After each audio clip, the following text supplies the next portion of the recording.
Okay, so we'll just start by sort of introducing yourself and telling us telling us what would make you a good candidate for governor.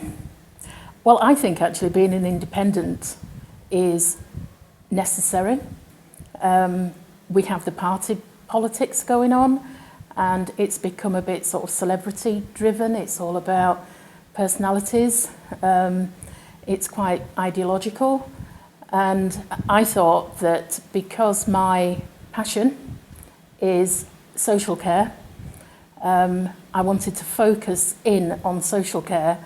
And I've found that obviously the parties are following my lead now because it's quite high on their agenda now too. So I think that having lived in Colne Valley for over 30 years, I'd be as good a candidate as any of the others, I think. What do you feel are the biggest issues sort of nationally, starting off in a general sort of sense? Yeah, well, apart from adult social care, which is on the national agenda, clearly the Brexit situation is high on people's minds. We can't avoid where we are with that. I think it's got everybody thinking. I think it's got the EU rethinking. So, yep, Brexit is one of the big issues. Homelessness, I'm very much focused on the individual. So homelessness, I can't believe that in one of the wealthiest countries we have people on the streets. I was in London yesterday and I passed more than I've ever passed when I visited London. And yet, on the other hand, the money that's in London, the shopping that's in London, that doesn't seem to find its way north. So, you know, I'm kind of your bog standard Yorkshire lass with something to say, I think. And I think one of the issues is that we need to look at more money becoming available locally. Just sort of in terms of sort of speaking to sort of national issues and stuff, young people are always they've always sort of been disproportionately low in terms of voter turnout. There's only 43% of 18 to 24-year-olds who've actually voted in the general election in 2015. Really? Why do you personally think younger people are sort of less likely to actually turn up for a vote? Well, I'd like to think that it's because they have reasonably stable lives, that they may not think that anything needs to change. I'd like to think that, but I'm more sort of convinced that politics is just really, really boring. I can't listen to it. I do watch the Sunday programmes, the Andrew Neil programmes, and I despair because I think I cannot actually hear anything that anybody's saying. And it's really annoying. So if I can't listen to it and I'm really, really interested, then why would a young person want to listen to it when there's an awful lot of more interesting things to do? But I think also, because I've been speaking to a few people, and a lot of people don't know how valuable their input actually is. There is a sense that it won't make any difference. Nobody's listening anyway, nobody cares about the young people. But the reality is that if they voted, there'd be a heck of a lot more people listening to them. I was young once, honest. And just sort of jumping off the back of that, so how as an independent, do you sort of personally sort of work towards securing, like, the youth vote, as it were, like getting more young people interested in voting? Wow, I've had to learn how to use Facebook. Social media is not my forte. I've always had a Facebook page, but I've never really known how to use it, how to reach people with it. I've learned a bit more. I've sort of hooked up with it with a young fella that's been following me around with a camera, and we've been having some really interesting conversations around these sort of things. But I'm a psychotherapist. I listen. For a job I listen. And I'm more than happy to sit with small groups, large groups of young people and just talk it out. I'd love to do that. But I am still working during this campaign, so I'm not like some of the others that might be retired or might be just not in London. So I still do have to work, so I'm not getting out and about as much as I'd like to. But if anybody wants to come to me, if anybody wants to organise a party, I can always be there to chat. That's great. Sort of just moving on. So talked about sort of national issues. What do you think locally are the biggest issues for sort of Colne Valley and sort of Huddersfield Kirklees area?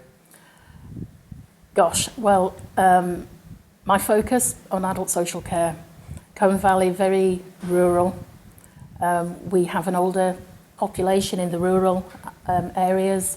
I know that trying to get support to people in the rural areas is incredibly difficult. So I know I always talk about adult social care, but that is where I've focused my time on. Jobs. I was very aware when I moved to Huddersfield that we were in the centre of Leeds and Manchester, and something that always impressed me was how many sole traders and small companies, because Huddersfield just kind of looked after itself, and I think we've lost a bit of that. So I think that supporting people to earn a living the way that they want to earn a living without having to hike to Leeds or Manchester is important for the region. I think housing as well. We've got sort of old stock, which is really beautiful in lots of senses, but there's old stock that really needs to be updated into new stock. And I think housing and people being able to actually buy a house and renovate a house and live in a house and raise a family. So I think housing is some of the basic things that we need to look at. What's your vision for the future of the NHS? Again, it's a very, very hot topic around here. So the NHS, I think we need to stop the privatisation. I used the NHS and here locally quite a lot in the last few years. And just in those last few years, I've seen it go downhill and downhill.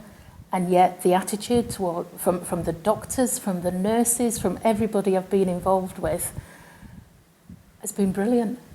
And yet you'd sort of think that you keep hearing all the negativity about it, that some of that would have rubbed on to the staff with how they interact with you, but it hasn't. And I think that the NHS has to be a national body. You know, I don't mind 5-10% even being privatised in some areas, but it's one of the main things that the state should be providing for its people is good local healthcare. Fantastic, yeah. And what about the education system? How do you think that can be improved on a sort of local level? I think the thing that bothers me with education is the testing of children all the time. I can't believe it. I mean, in my day, which was the 60s and the 70s, I'll add, you know, we went through school, we did an 11 plus, but it wasn't actually important. We just went through the system. And it was only before our O-levels that you thought, oh, I have to sit an exam, but it wasn't a big deal. You either passed them or you didn't.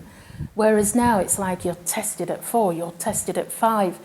I can't imagine what childhood must be like because you just want to go out and play. You don't really want anything serious in your life. So the whole freedom that should be with the children really should be brought back, because having young children with mental health problems and stresses and even knowing the word suicide exists is all indicative that our education system is crumbling.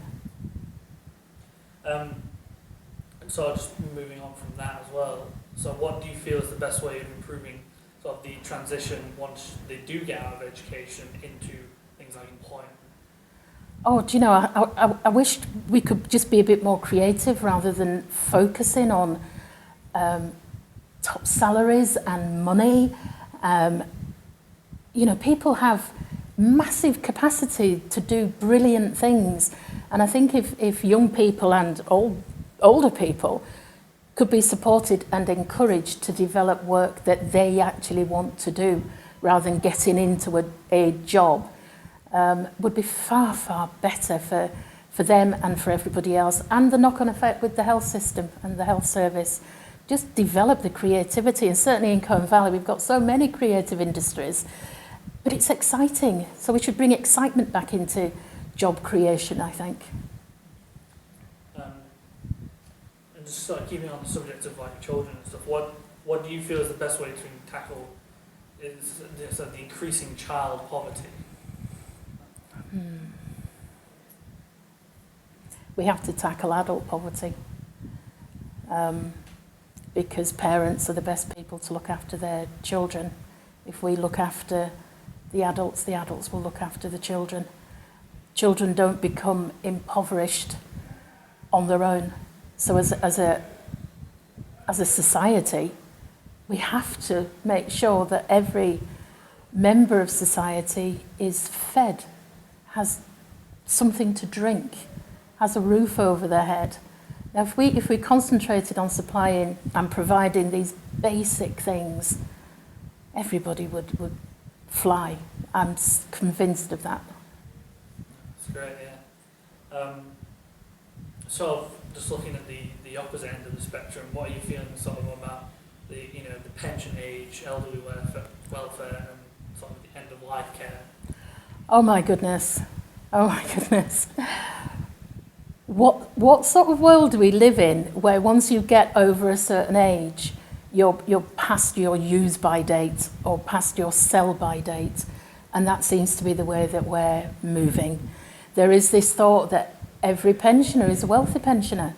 Well, I know somebody whose pension went up 25 pence in the last year for being over 85. They get an additional bit of support, but 25 pence a week it went up.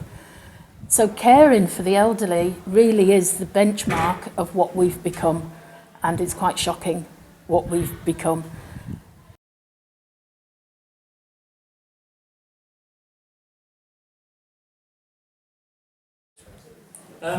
So how do you envisage the future of public services like libraries, sports centres, public transport?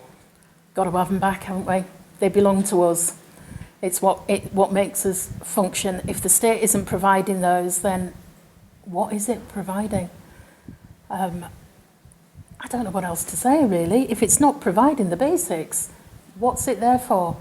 But watching it being decimated over the years, and so many things going into private hands, and so many things expecting you to volunteer in a library, because obviously you've got nothing better to do.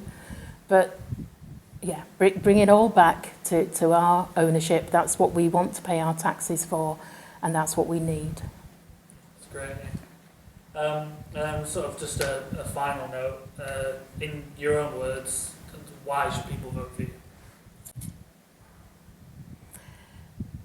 Because I care. And some people have said, oh, it's a bit mamby-pamby, isn't it? But I do actually care about what's going on. I've spent my life supporting the most vulnerable in our society. I started volunteering when I was 14 for MenCap because I knew I had more than a lot of people. So I'm a genuine Yorkshire lass, and we do live where the heart is. I want to bring the Colne Valley back, and I want us to lead the way with adult social care, because I think we can do it. So yeah, vote for me, and that's what I'll work to do.